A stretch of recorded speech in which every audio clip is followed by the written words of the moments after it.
En el nombre del Padre, y del Hijo, y del Espíritu Santo. Amén. Amigos, seguimos avanzando en nuestro camino recién empezado sobre la contemplación. Vamos a pasar a la parte del diagnóstico. Básicamente, lo que queremos responder en esta charla es ¿por qué el lenguaje de la contemplación se ha vuelto tan lejano, tan distante para la mayor parte de los cristianos, pero no solamente para ellos, también para los religiosos? También para los religiosos. Es interesante ver cómo, por ejemplo, en el caso de las monjas, la expresión que la gente tiene así en su imaginario es monjas de clausura. Parece que el hecho de la clausura, es decir, la imposibilidad de salir, adquiere mayor relieve que el propósito mismo de esa forma de vida. Porque el interés principal de esas mujeres se supone que no es encerrarse, se supone que la gran alegría de ellas no es encerrarse, se supone que su búsqueda no es por encerrarse, y sin embargo el nombre que se les da es monjas encerradas. Eso demuestra que hay un desplazamiento en la comprensión de lo que significa una vida entregada a Dios. Porque si nosotros preguntáramos a los antiguos padres en dónde está el corazón de una vida consagrada a Dios, indudablemente nos dirían, está en la contemplación, está en dedicarse solamente al Señor.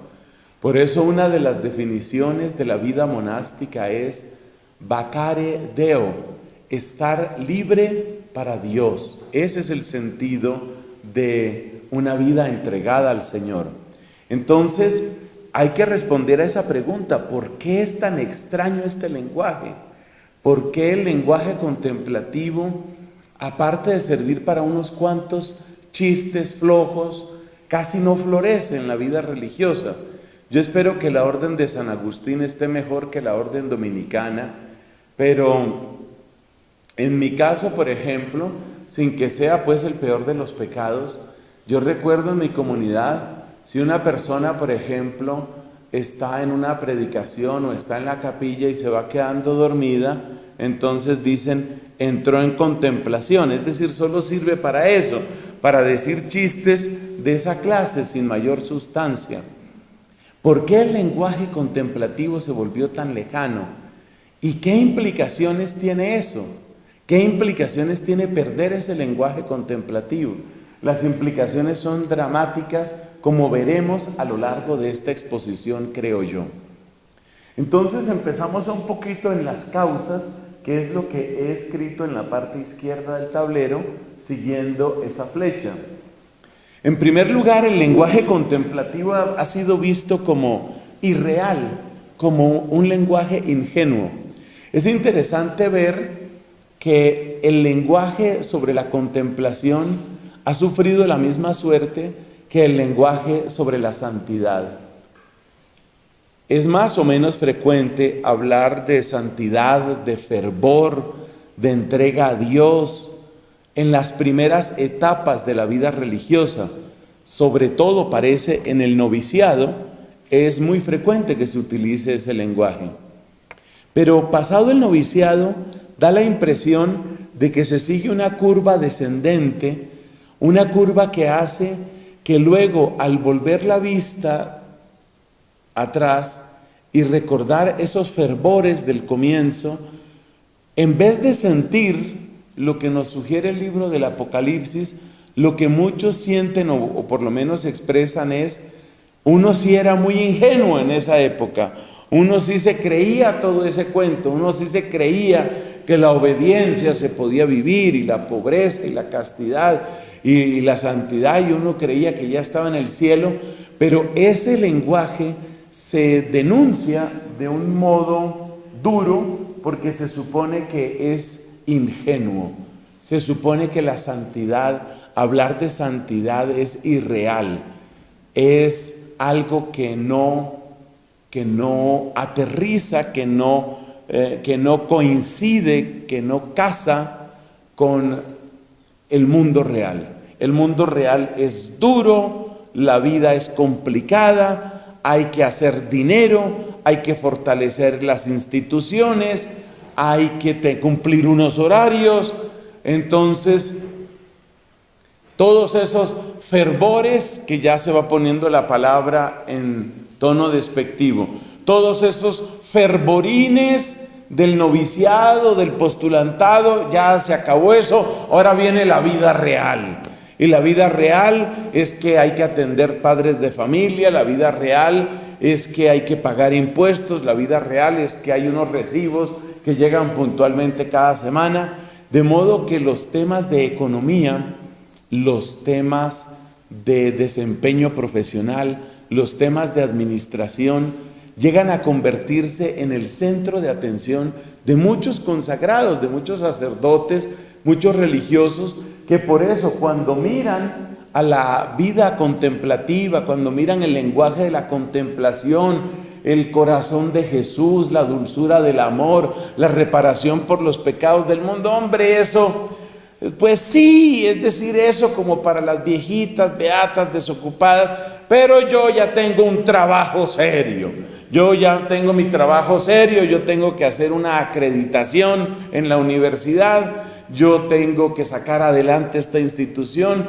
yo tengo que mejorar el ingreso por matrículas, yo tengo que ver cómo logro renovar la sala de computadores para el año entrante, porque estamos quedados. Tenemos que atacar el problema del bilingüismo, tenemos que volver mixtos nuestros colegios, si no son mixtos ya, así se habla por lo menos en mi comunidad y en otras. Y esos problemas, que son problemas muy propios del desempeño social, del desempeño en sociedad, esos problemas son los que absorben la atención. Y muy fácilmente se empieza a utilizar este lenguaje. Esa es la vida real, la vida concreta, esa es la vida, eso es lo que sí toca hacer. Ya que usted allá está entre el tercer y el cuarto cielo, bueno, dejemos eso para los novicios, dejemos eso para los ingenuos, que ellos creen que están allá en las nubes de la contemplación. Entonces eso queda para esas personas. O sea que nosotros, atención a esto, nosotros, y con nosotros me refiero fundamentalmente a sacerdotes y religiosos, hemos masacrado este lenguaje, el lenguaje de la ternura, el lenguaje de la delicadeza, el lenguaje de la pureza, el lenguaje de la dulzura en el amor a Dios. Ese lenguaje lo hemos masacrado, y la primera forma como lo hemos masacrado es por estas acusaciones. En lo personal, me di cuenta de eso pues muy pronto. Yo venía de una experiencia de mucho amor de Dios a través de la renovación carismática católica, los grupos de oración, la alabanza al Señor. Para mí era perfectamente normal a mis 19 años, era perfectamente normal que una asamblea de 300 o de 3,000 personas de repente se pusiera en pie para darle un aplauso a Jesucristo. Para mí eso era normal.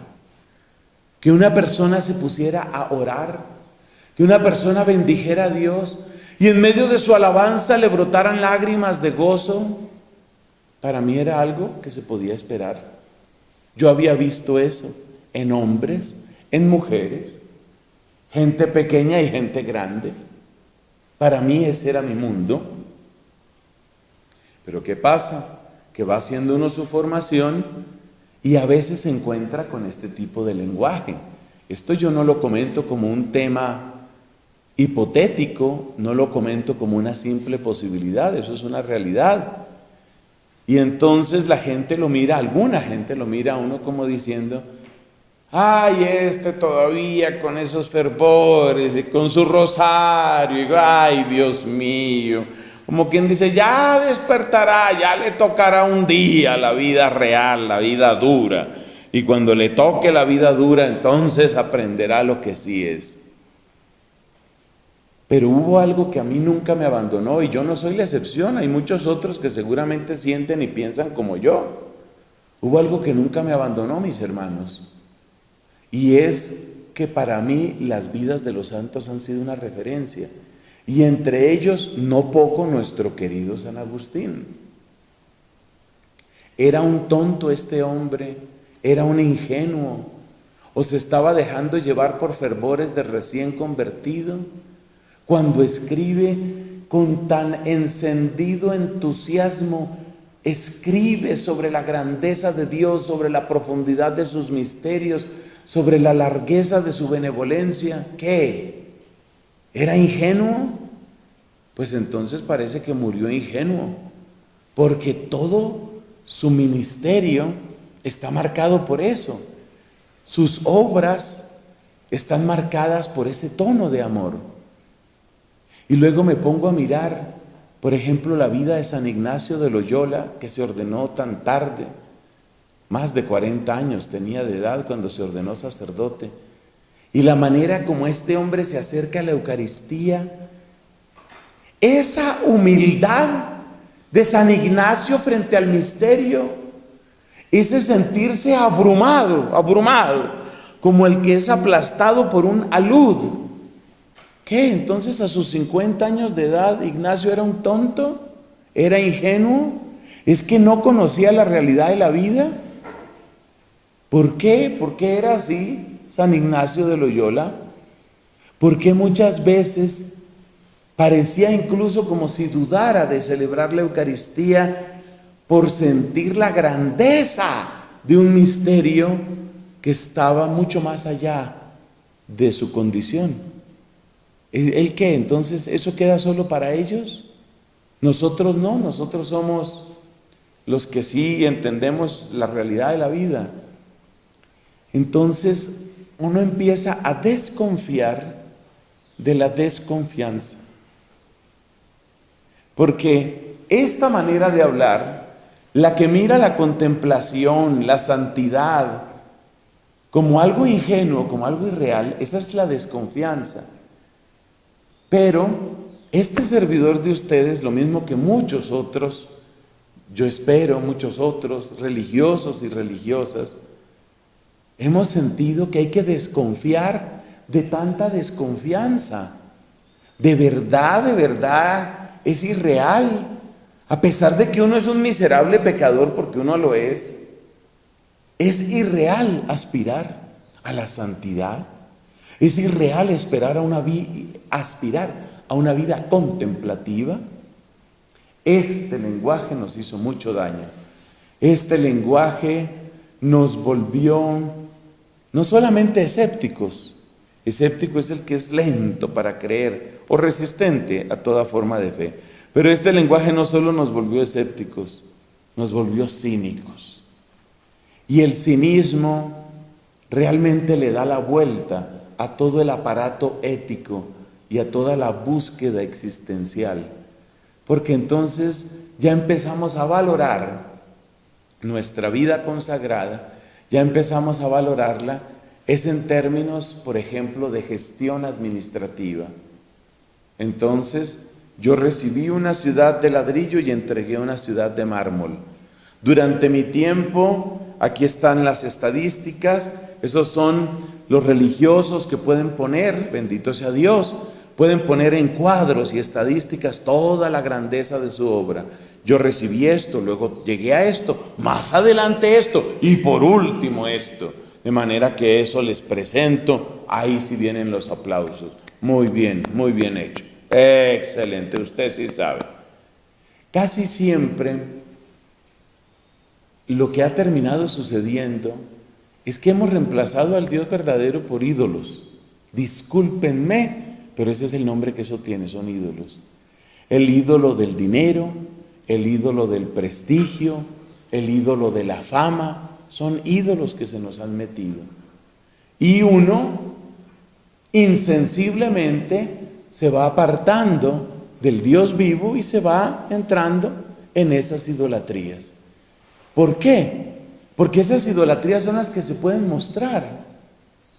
Imagínate que el Espíritu Santo de verdad toma con fuerza tu vocación. Imagínate que el Espíritu Santo de verdad hace una obra fuerte en ti.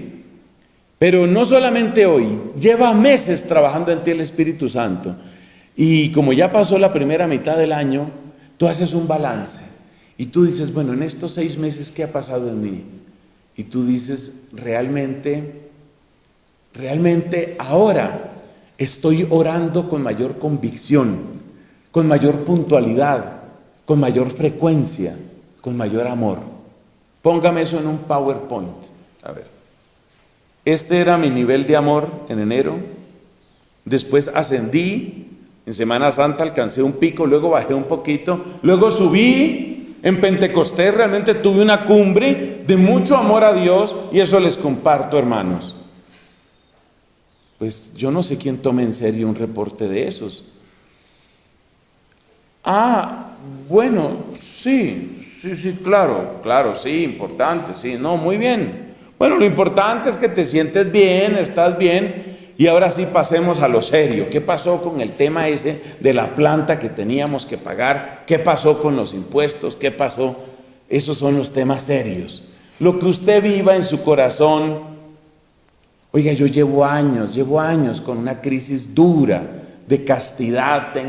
Me siento aprisionado por vicios, por malas costumbres. No termino de dejar la pornografía, he estado mal. Pero fíjese que desde el último retiro espiritual que hicimos en Adviento, no sé, ha habido como un auxilio de la gracia. Entonces les comparto, hermanos, parece, siempre habrá que ser precavidos, pero parece que esa es una página superada en mi vida. O sea que viene aquí, nos reúne para decirnos que dejó de ver pornografía. Pues sí, ya. Bueno, felicitaciones. Nosotros hemos entrado en la idolatría. Y en la idolatría, ¿qué es lo que sucede? Que lo que vale, lo que cuenta, lo que pesa es lo que uno puede mostrar en un cuadro. Eso es lo que cuenta. Teníamos tantos proyectos de acreditación, el 90% se ha logrado. Eso sí se puede mostrar. Eso sí queda en un cuadro. Eso sí. Teníamos tantos estudiantes matriculados, mire, ahora ya tenemos un mayor número. Eso sí queda mostrado. Pero ¿qué pasaría si nosotros le diéramos la vuelta a eso? Por eso yo me alegré bastante cuando me hicieron esta invitación de compartir con ustedes. Yo tengo ocasión de ofrecer encuentros, retiros, convivencias, congresos a laicos y siempre me gusta, es muy bello, especialmente con gente sencilla, uno vive unas experiencias muy fuertes. Pero realmente, sin que nadie se moleste, la población a la que me gusta más servir es a los religiosos y a los sacerdotes. Porque yo tengo esperanza de que cada corazón de cada religioso, de cada fraile, cada sacerdote que se enamora del Señor hace muchísimo bien. Estoy convencido de eso. Bueno, entonces este lenguaje hizo desastres. Pero detrás de este lenguaje, ¿qué hay? Idolatría. ¿Cuál idolatría? No diga cuál, diga cuáles. Idolatría del ego, la vanidad, el prestigio, el dinero, la fama, lo que se puede presentar en un informe. Presentar en un informe, les cuento que por fin superé la pornografía, eso casi causa risa, causa fastidio. Les cuento que yo tenía un resentimiento tan grande, pero una cosa tan horrible con el provincial. Y he entrado en un proceso de sanación y me di cuenta que eso hundía sus raíces en mi propia juventud y en mi propia familia. Yo creo que yo en el fondo estaba proyectando en el provincial cosas que yo traigo desde la relación con mi papá. Pero pienso que el Señor me ha dado una gran misericordia. Creo que estoy saliendo de eso. Esas cosas no aparecen en un cuadro. Pero ¿qué pasa? Que para la predicación y para el servicio a la iglesia, que tú te sanes de esas heridas de juventud, que tu corazón empiece a caminar por la pureza en lo que tiene que ver con castidad, que tu corazón redescubra el valor de la vida comunitaria. Eso que tal vez no sale en ningún cuadro, eso tal vez es lo que más le interesa a Cristo. Y eso quizás es lo que más le sirve finalmente al pueblo de Dios. Segundo, la vida contemplativa tiene la idea de ser algo inalcanzable que en el fondo viene a convertirse en algo elitista. ¿Por qué inalcanzable? Yo siempre hago referencia o con frecuencia aludo a las vidas de los santos, pero en este caso es complicado, porque resulta que las biografías muchas veces nos presentan a los santos en sus maravillosos logros, en sus maravillosos dones místicos, y todo eso hace que uno sienta esto como absolutamente inalcanzable. Muchos de nosotros tal vez nos sentimos, incluso con buena voluntad de nuestra parte,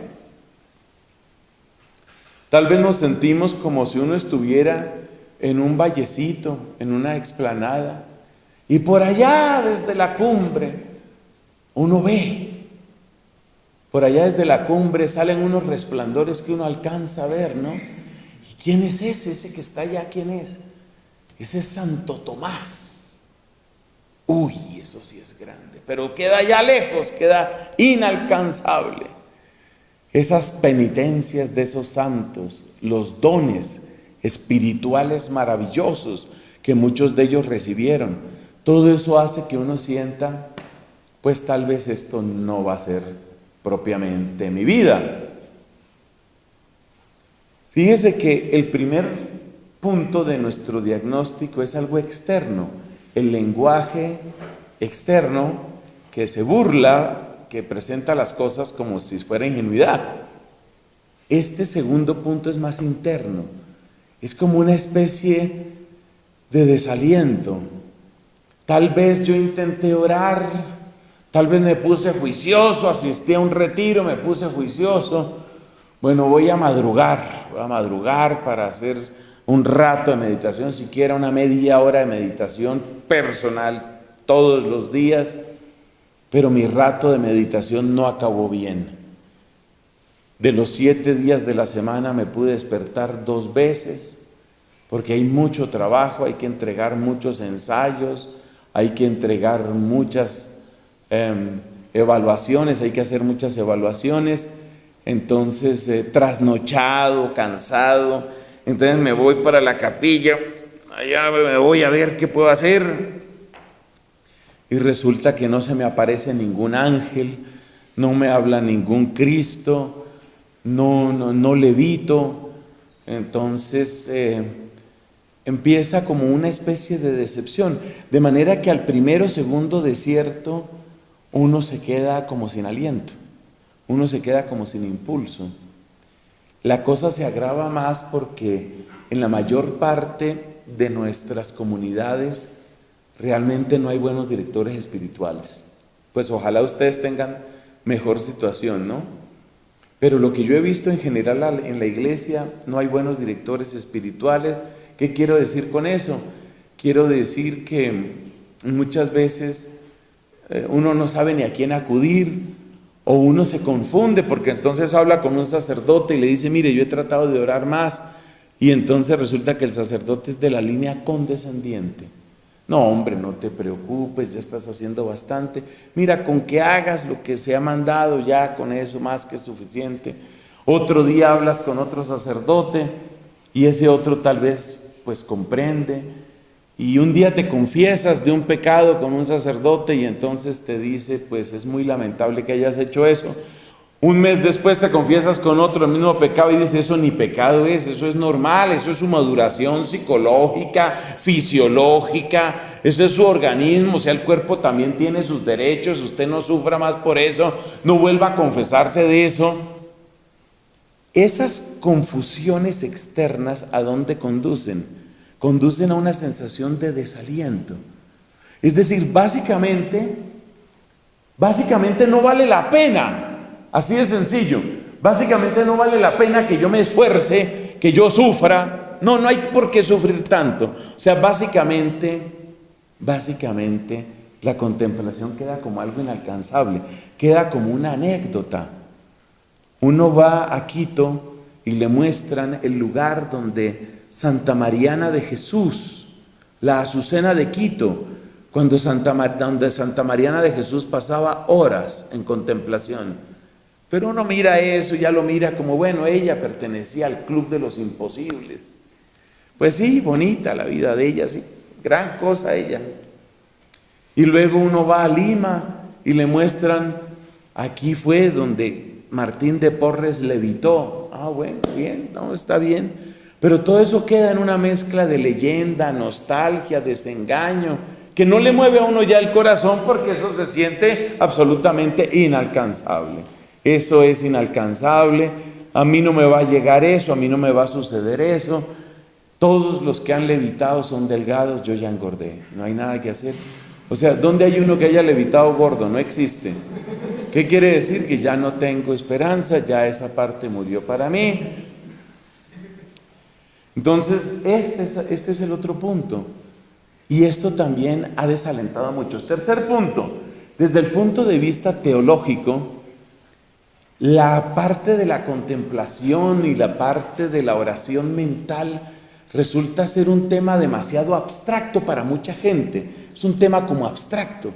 O sea, realmente, ¿qué significa eso? Lo máximo que le dice a uno, si uno consigue un director espiritual más o menos bueno, es: mire, pues lea a Santa Teresa, se supone que Santa Teresa sabe de eso. Entonces lea a Santa Teresa y usted empieza a leer, por ejemplo, las Moradas o el Camino de Perfección de Santa Teresa y se lleva unas cuantas sorpresas. Tal vez hay algunas frases que le llaman la atención, pero todo eso queda muy, muy remoto. Y una vez más, las obligaciones inmediatas hacen un daño grande, porque entonces uno siente que su deber está en otras cosas. El tiempo, para muchos de nosotros, el tiempo está muy lleno. Es que ya la agenda está bastante llena, ya hay mucho que hacer. Y hay también apostolados o ejercitaciones apostólicas, o el nombre que se le dé en cada comunidad. Entonces uno no tiene tiempo para estas cosas. Uno no tiene tiempo para eso, ni para muchas lecturas espirituales. Súmele a esos dos factores que son muy importantes. Hay un chiste viejo que dice: los estudiantes de filosofía son aquellos que ya perdieron la razón, y los estudiantes de teología los que ya perdieron la fe. Entonces, de modo que la formación básica sacerdotal muchas veces nos lleva como a una especie de desierto helado en términos intelectuales. Por ejemplo, usted sentía un gran entusiasmo por las cartas de San Pablo, por San Pablo, pero usted va a la primera carta, a la primera clase de cartas paulinas y le dicen: bueno, San Pablo nunca escribió ninguna carta. Entonces dice: no, nunca, nada.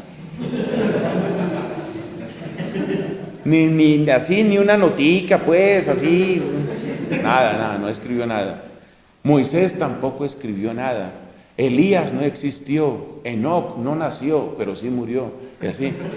Y entonces, porque además hay profesores que tienen cierta vocación de torturadores y se dan cierto aire, negando todo, ¿no? Negando todo, negando sobre todo lo que tenga que ver con la devoción, lo que tenga que ver con la piedad. Se ensañan contra las pobres viejitas, beatas. Todas esas viejitas son enemigas personales. Hay que extinguir esa raza, hay que acabar con esa raza, la raza de las viejitas piadosas, sobre todo las que cantan el rosario, no lo rezan, sino que lo cantan: Santa María Madre. Hay que acabar con esas viejitas. Pero el problema de esos profesores muy doctos es que quieren acabar con esas viejitas, pero no las reemplazan por nada. De manera que quieren quitar lo que ellos llaman una visión ingenua. Quieren quitar una visión ingenua de la Biblia, de los sacramentos, del sacerdocio. Quieren quitar todo eso, pero en reemplazo no dejan nada.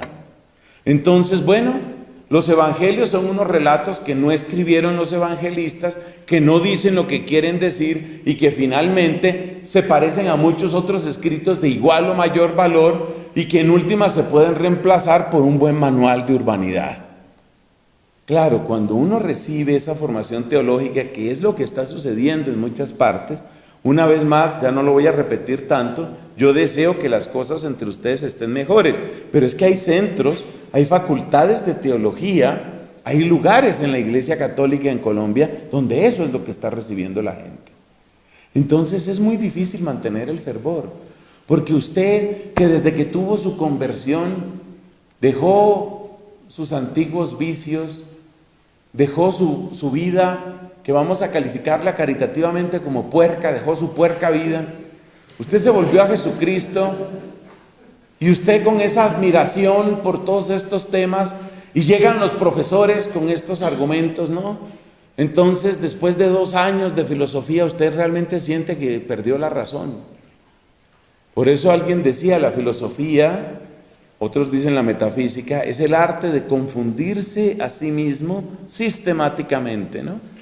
Entonces, claro, después de unos años de filosofía y de estar bien confundido, donde ya no se sabe si hay verdad, si hay mentira, si el ser es el no ser del conocer, y entonces usted con esa confusión tan macha llega a la teología, y en la teología pues entonces le terminan de desmontar lo poco que había.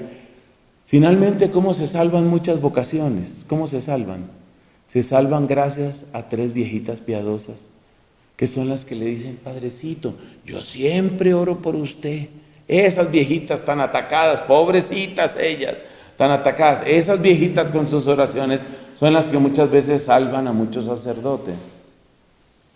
Entonces el tema este de lo abstracto significa aquí lo retirado, significa aquí lo incomprensible, lo que no termina uno de conceptualizar. No estoy utilizando la palabra abstracto en el sentido epistemológico, fuerte y bello que tiene, sino abstracto más bien en ese sentido como de algo como que uno siente que raya entre la fábula y el mito. ¿Quién sabe cómo será eso? No hay como mucha claridad. Y los estudios no ayudan. Esto es muy importante. ¿Por qué lo comento? ¿Por qué hablo de esto a ustedes? No es para que ustedes se indispongan con respecto a sus profesores ni a sus estudios actuales, sino porque ustedes son los que un día van a ser dirigentes de esas instituciones. Seguramente los decanos, los rectores, los profesores de moral, de Biblia, de dogma, son ustedes, hermanos, ustedes son. Entonces es muy importante que ustedes entiendan el daño tan salvaje que se le está haciendo a los chiquitos.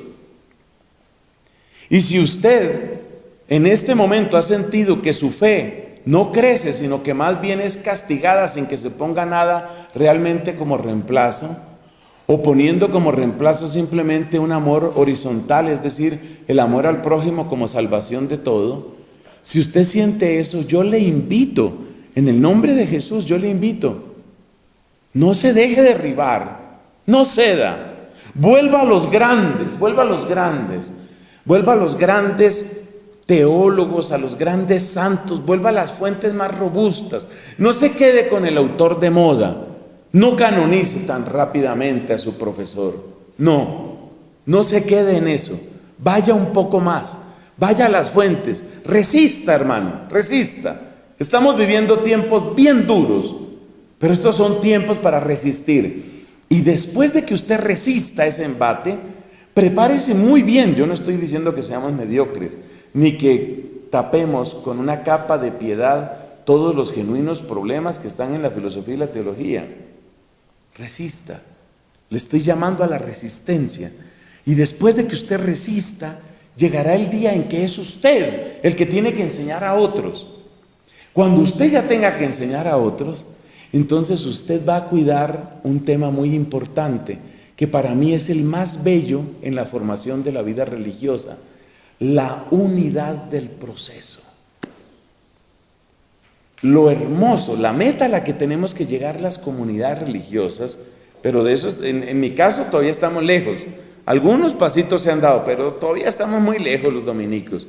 Ustedes no se fíen mucho de los dominicos. Todavía estamos lejos, pero ahí vamos dando algunos pasitos y ya somos varios los que hemos ido tomando conciencia de esto. Porque a mí también me tocaron esos profesores que no creían en nada. A mí eso también me tocó. A mí me tocaron profesores que se burlaron de la confesión. A mí me tocaron profesores que dijeron, en el fondo eso no importa si María es virgen o no es virgen. Esos ya me tocaron a mí. Ya yo pasé por ahí. Y pasé aguantando, orando y mirando a los santos. Y mirando a los grandes teólogos. Sin caer en una simple capa de piedad. Porque los temas hay que pensarlos, hay que orarlos, hay que reflexionarlos. Figuras, por supuesto, como Joseph Ratzinger, luego Papa Benedicto, figuras como Ratzinger y como otros grandes han sido verdaderas luminarias en mi vida, verdaderas luminarias, sobre todo pues grandes santos del pasado. Entonces yo le estoy diciendo esto para que usted resista, porque la idea ¿cuál es? La idea es que la generación, ya no la suya, creo que no se alcanza, pero la generación siguiente, la que ustedes vayan a formar, tiene que ser gente que pueda tener unidad en su proceso de formación. ¿Qué es la unidad en el proceso de formación? Que usted vaya sumando. ¿Ve? Lo que dijimos antes de San Agustín, que usted vaya sumando. ¿Qué quiere decir que usted vaya sumando? Que usted vaya sumando quiere decir que si usted tiene fervor, dulzura de amor en el noviciado, no lo pierda en la filosofía. Es decir, que el fortalecimiento de sus capacidades lógicas y de análisis no le quite su fervor, sume, no reste. La idea no es que usted haga un intercambio, lo que llaman un juego de suma cero. No, la idea no es que ahora sale el fervor y entra la razón, y después sale la razón y entra la teología, después sale la teología y entró el apostolado, y después sale el apostolado y entró Rosalba. No, la idea no es esa. La idea no es esa. La idea es que usted vive su fervor de novicio, el fervor, y usted hace su estudio filosófico, o lo contrario en el caso de ustedes, usted hace su formación filosófica y va sumando. El noviciado me ayudó a comprender la riqueza de la vida comunitaria y de consagrarme a Dios. La teología me dio los elementos para exponer de un modo ordenado, para conocer, profundizar y exponer mejor mi fe. El apostolado, usted va sumando. Eso es lo que se llama unidad en el proceso. Entonces, ¿cuál es la meta de esto? Yo no pienso este retiro únicamente para este año, sino yo pienso este retiro es para que usted vaya pensando, habrá clases profesores, ambientes, donde uno lo que le toca es resista, aguante, pero aguante con amor, aguante con fe, aguante aferrado a la cruz de Cristo. Ya pasará la tormenta y llegará el momento en el que usted, junto con otros y otros, vaya poco a poco, vayamos todos poco a poco recuperando el sentido de la vida religiosa, porque se ha perdido mucho. Por último, ¿qué sucedió? ¿Qué otro elemento hizo que se desacreditara el tema de la contemplación? Esto que aparece aquí, una psicología extraña. Después de la Santísima Virgen María, una santa a la que le debo demasiado en mi vida es Santa Catalina de Siena, la doctora de la Iglesia, la dominica doctora de la Iglesia, que vivió en el siglo XIV. Las obras de ella, especialmente el diálogo, las cartas, las oraciones, me han hecho mucho bien. Esta era una mujer muy mística, con desposorios místicos y todo este tipo de cosas. Y esta mujer, que me ha hecho tanto bien, pues también ha sido una guía para la predicación en muchos casos, y ha sido un aliciente para buscar la fidelidad en mi vocación, con las limitaciones que todos tenemos. Siempre hay que añadir eso. El hecho es que un día estábamos en una fiesta de Santa Catalina y al brillante predicador que le tocó esa Eucaristía, pues se le ocurrió explicarnos los fenómenos místicos de Santa Catalina en términos de desmayos por mala alimentación, temperamento histérico, obsesiones, mejor dicho, nos hizo un cuadro psiquiátrico de quién era Catalina de Siena. Por supuesto que, digamos, no es difícil rebatir eso. Uno se da cuenta que los comportamientos psicóticos tienen un perfil típico que o es al azar, o es destructivo, pero nunca es constructivo. Y uno se da cuenta, en cambio, que cada experiencia mística de esta mujer significaba un paso más en su amor y servicio a Dios y a la iglesia. O sea, no es difícil rebatir una homilía como esa, pero mi preocupación no es esa. Mi preocupación es que yo pues ya era sacerdote cuando me tocó padecer esa homilía. Mi preocupación no es por mí, mi preocupación es porque esa homilía se hizo delante de una gran cantidad de nuestros estudiantes y delante de una cantidad de pueblo fiel. ¿Y qué es lo que pasa ahí?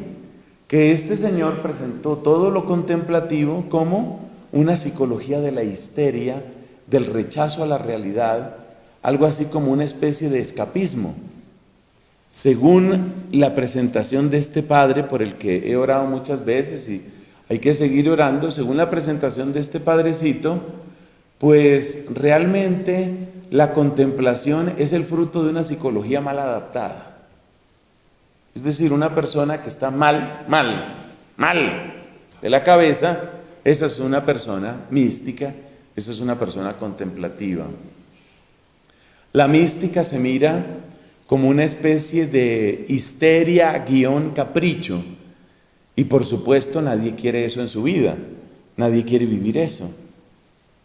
Pero fíjate que es una caricatura y una caricatura muy triste. Entonces nosotros, ojo con esto que estoy diciendo y lo digo con plena conciencia, nosotros católicos y particularmente religiosos y sacerdotes somos quienes principalmente hemos devaluado este lenguaje. Y resulta que es el lenguaje que habla de la verdadera, profunda y fecunda relación con el Dios vivo. Y nosotros hemos devaluado ese lenguaje. Nosotros lo hemos masacrado. Consecuencias son las que aparecen en la columna de la derecha y son fáciles de describir. Consecuencias. La búsqueda sigue. Nuestro querido Agustín dijo: nos hiciste, Señor, para ti, y nuestro corazón está inquieto hasta que descanse en ti.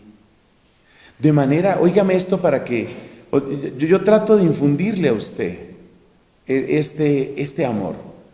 Oiga esta cosa tan triste, como la búsqueda de trascendencia, de infinito, de espiritualidad, de unión con Dios, como esa búsqueda está puesta por Dios mismo en el corazón, esa búsqueda no desaparece, esa búsqueda sigue.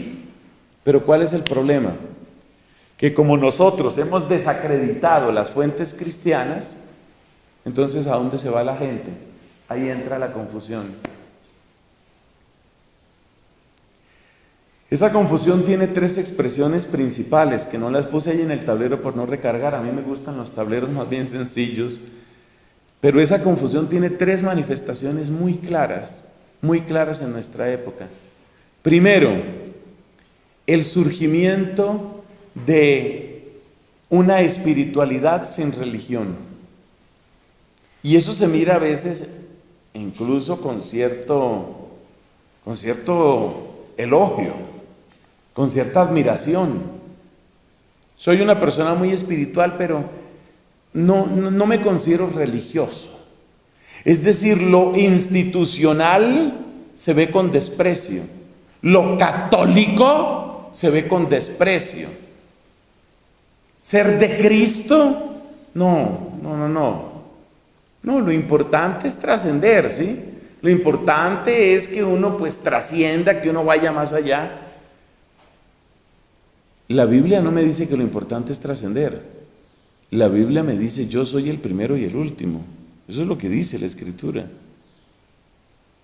Y yo soy redimido no por la sangre de Buda, ni por las lágrimas de Mahoma. Yo soy redimido por la sangre derramada voluntaria y amorosamente por el Hijo de Dios encarnado sobre la cruz. Esa es mi redención. Soy redimido por Él. Por ese amor soy redimido. Ese es el amor que me ha salvado. Entonces esto es muy importante, muy importante. Claro que sí. Esto es muy importante, ¿sabes por qué? Es muy importante porque si nosotros no damos el alimento sano, la gente termina comiendo alimento envenenado. Y cuando ustedes lean que es imposible, jóvenes inteligentes, estudiosos como ustedes, es imposible que no sepan lo que les voy a decir. Ustedes se dan cuenta cuántos talleres de meditación, de programación neurolingüística, de coaching empresarial, de pilates, de yoga, de zen, por todas partes. No vamos a demonizar ese tipo de cosas, no las vamos a demonizar, no. No vamos a decir que eso necesariamente lleva al demonio por dentro, tal vez no, habrá casos en que sí. Pero es que el dolor principal no es ni siquiera porque practiquen yoga, que por supuesto es algo que yo jamás recomendaré. No, el dolor mío no es porque practiquen yoga, el dolor mío es porque no hubo un corazón cristiano que los pusiera en la ruta de la contemplación y del amor a Dios. Nosotros nos quejamos de que a veces no encontramos buenos directores espirituales. Nosotros nos quejamos de que a veces no hay con quien confesarse que sea un verdadero guía. ¿Sabe lo que nos va a tocar hacer? Nos va a tocar volvernos lo que no hemos encontrado. Y esa frasecita que tiene ahí su sal, yo quisiera que usted la recordara y la escribiera por ahí. Nos va a tocar volvernos lo que no hemos encontrado.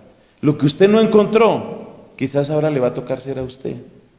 Quizás usted se pasó sus años de formación o está pasándolos con un cierto dolor de ver que no se encuentran, a veces no se encuentran buenos directores espirituales. Pues ese dolor que usted tiene, que yo se lo comparto, ese dolor que usted tiene, debe convertirse en una motivación. Quizás ese buen director espiritual un día tendrá que ser usted. O sea, a nosotros nos va a tocar hacer en la iglesia lo mismo que a mucha gente le toca hacer en su vida civil. Ustedes no han conocido gente que son hijos de madre soltera y sin embargo han querido formar un hogar y no teniendo papá, no habiendo tenido papá. A mí eso me parece muy hermoso. No habiendo tenido papá, quieren ser verdaderos padres para esos hijos cuando ya forman sus hogares. Así nos va a tocar también a nosotros a veces. A ustedes es posible que les toque eso, por lo menos en algún sentido, Entonces, yo les invito a que desde ahora ustedes se preparen para hacer eso que ustedes hubieran querido encontrar. Prepárense ustedes para que la iglesia llegue a ser lo que ustedes hubieran querido encontrar en la iglesia cuando empezaron su camino en serio de la fe cristiana. ¿Yo qué hubiera querido encontrar en la iglesia? Pues yo hubiera querido encontrar comunidades con una fe muy viva, con un ardor misionero inmenso, con una primacía clara del Evangelio de Jesucristo. Eso es lo que yo hubiera querido encontrar. Lo encontré. Ahí sí, como dice el Concilio Vaticano II, el reino de Dios subsiste en la Iglesia Católica, subsiste. Sí, uno encuentra cosas buenas, pero uno no ha encontrado todo lo que hubiera querido encontrar. Entonces, ¿cuál es el desafío para nosotros que estamos en formación? Yo tengo 51 años, pero me declaro en formación. ¿Cuál es el desafío para nosotros que estamos en formación? Llegar a ser lo que hubiéramos querido encontrar. Ese es el desafío. Porque da mucha tristeza que la gente hoy, cuando oye la palabra meditación, ¿en qué piensa? Meditación es juntar estos deditos, sentarse en flor de loto, respirar profundamente. Eso es meditación. Triste vida esta. No, meditación, ¿qué fue durante siglos? ¿Qué era meditar? ¿Qué era meditar? Meditar era tomar la palabra de Dios, recordar, rumiar esa palabra de Dios, aplicarla a la propia vida, hacer múltiples actos de amor, de gratitud por el Señor, hacia el Señor. Eso era la meditación. Sacar una resolución, un cambio en mi vida, eso era la meditación. Oiga, y nos secuestraron la palabra meditación. La palabra meditación en este momento está secuestrada, porque la palabra meditación en este momento, ¿qué significa? Meditación zen. Yo sé que hay muchos sacerdotes al que esto no le quita el sueño. Oraremos por todos. Pero yo espero que ustedes sean personas a las que les duela eso. Ustedes tienen mucha gente, lo mismo que nosotros. Ustedes tienen mucha gente cerca. Estos muchachos, por ejemplo, de sus colegios, esos jóvenes de sus colegios, se están apasionando por Jesucristo. Cuando un muchacho de esos necesita buscar paz interior, busca una capilla, hace más intenso su rosario, hace un retiro espiritual, visita un santuario, se hospeda durante unos días en un monasterio. ¿Esos son los estudiantes de los colegios de ustedes? O cuando un muchacho tiene un problema de esos, entonces simplemente dice: necesito reforzar mis sesiones de yoga. Si a usted eso no le duele, digamos que yo oro por usted y usted por mí y dejemos así la cosa. Pero yo espero que a usted eso le duela, porque eso es parte de la confusión en la que está la gente. Y esa confusión lleva finalmente a un menosprecio del camino cristiano. Allá es a donde se llega. Finalmente se llega ¿a qué? A una sensación de que ya el cristianismo dio de sí lo que podía dar. Como quien dice, ya eso está, ya esa parte está agotada, ya eso está agotado, ese camino está agotado. Pero ya sabemos, espero que ya lo tengamos un poco más claro, ¿por qué sucede eso? ¿Sabe por qué sucede? Sucede por esto que hemos escrito aquí. Porque nosotros mismos hemos masacrado el lenguaje más dulce y más bello para referirse al amor de Dios. ¿Qué hay que hacer entonces? Pues este es el diagnóstico, es un diagnóstico duro, es un diagnóstico fuerte. Pero en ese diagnóstico faltan elementos positivos. Y yo quiero mencionar sobre todo uno. Hay muchas personas, muchas más de las que creemos, que están reencontrando las raíces de su fe.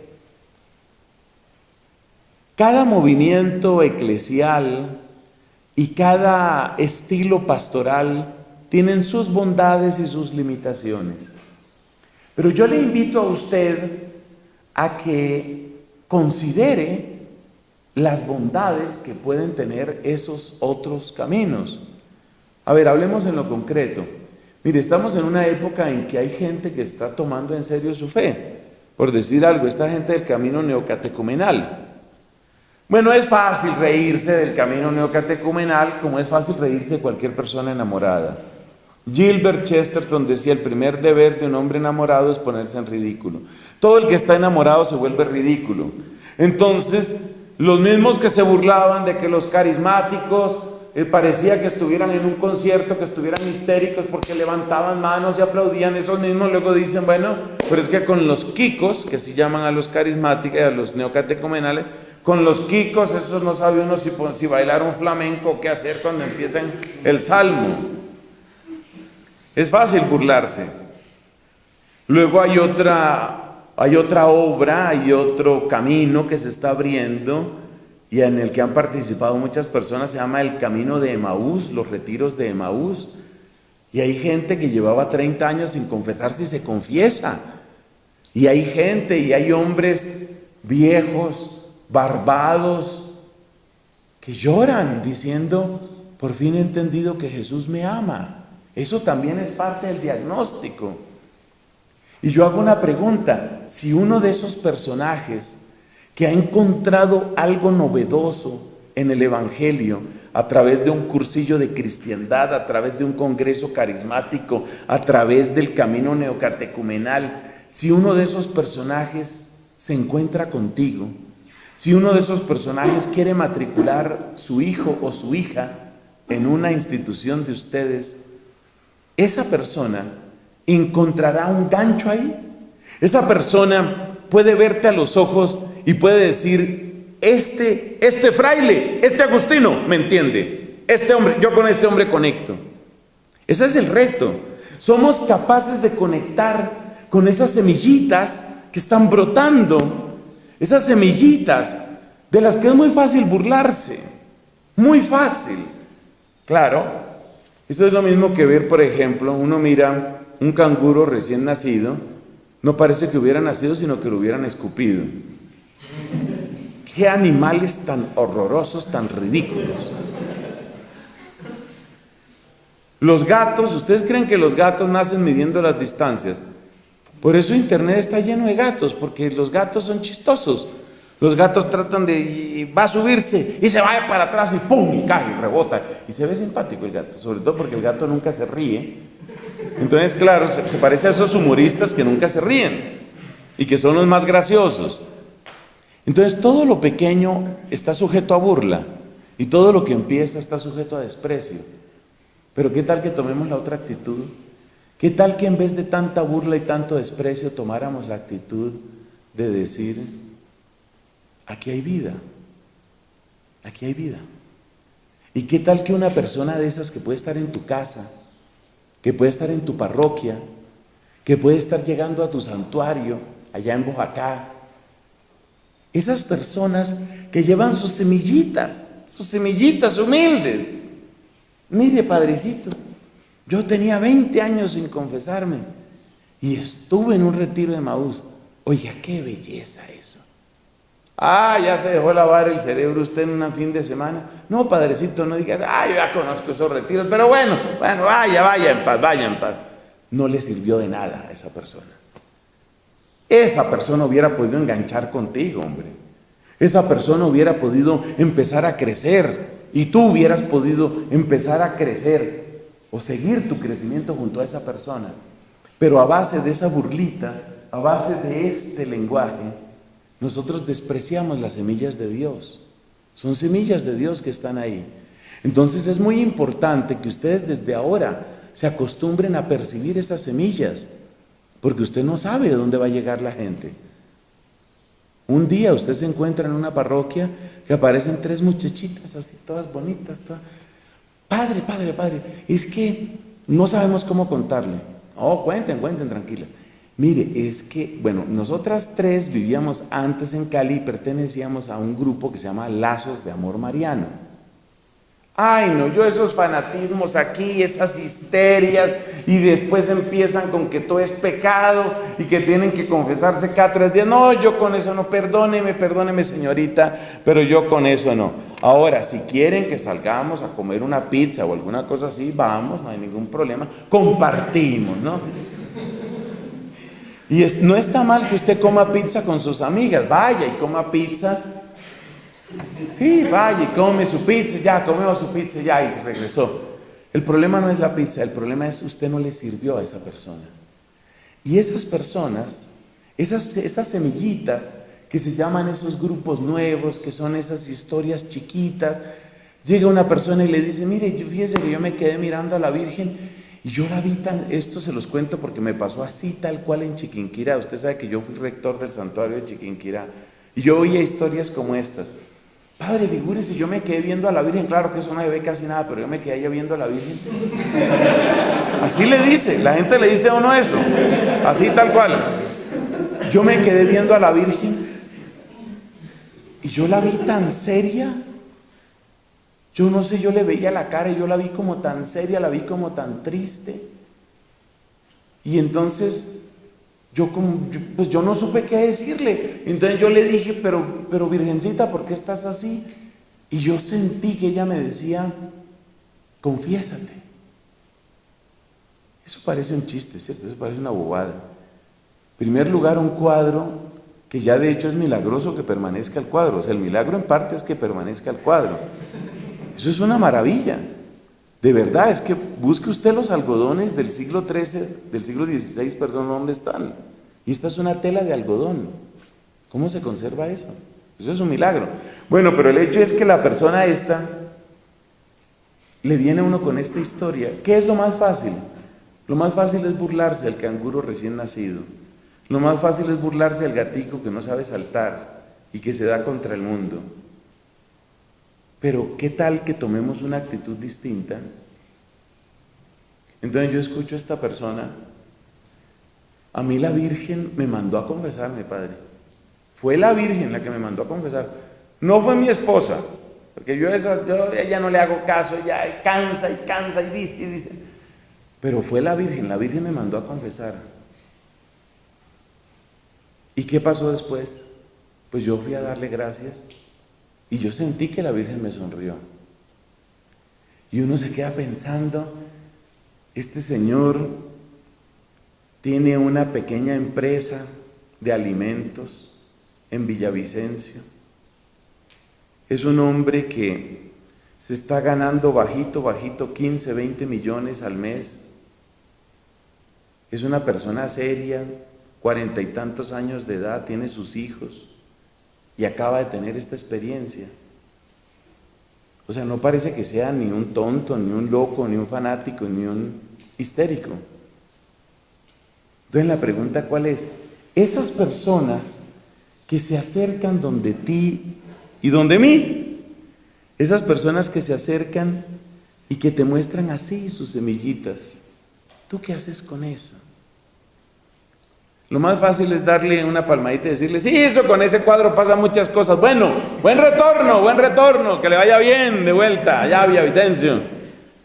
Ese es un modo de orar. Pero ¿y si ahí hay una historia de amor? ¿Ve? Entonces uno tiene que aprender que en este diagnóstico también hay elementos positivos que no están escritos ahí y que nosotros tenemos una responsabilidad frente a eso. Yo digo, ¿qué tal un fraile, con tanta gente que nos busca a nosotros en todas partes, qué tal un fraile agustino con una madurez filosófica, teológica y con una capacidad de conectar con estos, con esos que tienen su humilde historia, su chiquitica historia? Qué hermosura nosotros poder conectar con esas personas y qué hermosura sentir que Dios sigue cuidando y pastoreando a su pueblo. Bueno, ahí nos queda ese cuadro del diagnóstico. Ya seguiremos en nuestras próximas sesiones avanzando. Nuestro próximo tema es bíblico, pero por ahora no les adelanto nada. Solamente quedémonos con este diagnóstico y, ¿verdad?, pidamos conversión. Olvídense de mí, no me preocupa eso, pero por favor no se olviden del amor que Dios les ha tenido y de que el pueblo de Dios necesita ser atendido. Que les empiece a doler a ustedes que la gente está bebiendo en cualquier fuente envenenada, porque nosotros no le estamos dando el agua limpia, el agua pura. Esa no se la estamos dando a nosotros. Eso tiene que cambiar. Gloria al Padre, al Hijo y al Espíritu Santo.